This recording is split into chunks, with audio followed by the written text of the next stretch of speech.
So guys நீங்கள் இந்த Flipkart Amazon சேலில் ஏதாவது பொருள் வாங்கலான்னு இருந்தீங்கன்னா இந்த வீடியோ பாருங்கள். ஸோ நீங்கள் வாங்குற பொருள் ஆஃபரில் தான் இருக்கா அப்படின்னு தெரிஞ்சுக்க இந்த ப்ரைஸ் ஹிஸ்ட்ரி அப்படிங்கிற வெப்சைட் வந்து ஓப்பன் பண்ணிங்க. ட்ரஸ்டட் தான். ஸோ இதில் நீங்கள் வாங்க வேண்டிய பொருளுக்கான லிங்க்கை வந்து பேஸ்ட் பண்ணுங்கள். ஸோ இது ஃப்ளிப்கார்ட்டாக இருக்கலாம், அமேசானாக இருக்கலாம், ஏதோ ஒரு லிங்க்கு.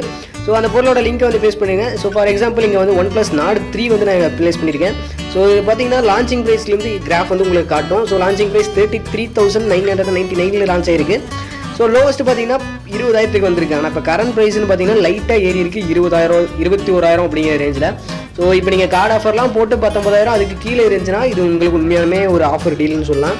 ஸோ உங்களால் 19,000 கீழே வாங்க முடியல அப்படிங்கும்போது இது உண்மையான ஆஃபரே கிடையாது. ஸோ நீங்கள் வெயிட் பண்ணலாம் அப்படிங்கிறது தான் ஒரு கரெக்டான விஷயம். ஸோ நீங்களும் எல்லா பொருளுக்கும் வாங்கும்போது செக் பண்ணுங்கள். உங்களோட ப்ரைஸ் லோவஸ்ட் ப்ரைஸுக்கு மேலே இருக்குங்கும்போது அது ஆஃபர் கிடையாது. ஸோ நீங்கள் வெயிட் பண்ணி வாங்குறது தான் பெஸ்ட்டான சாய்ஸாக இருக்கும். So for regular tech updates நம்ம சேனலில் ஃபாலோ பண்ணுவேன். ஸோ இந்த வெப்சைட்டோட லிங்க் வந்து கீழே டிஸ்கிரிப்ஷனில் தரேன், இல்லை ஃபஸ்ட் கமெண்ட்டில் பின் பண்ணி வைக்கிறேன். செக் பண்ணி பாருங்கள்.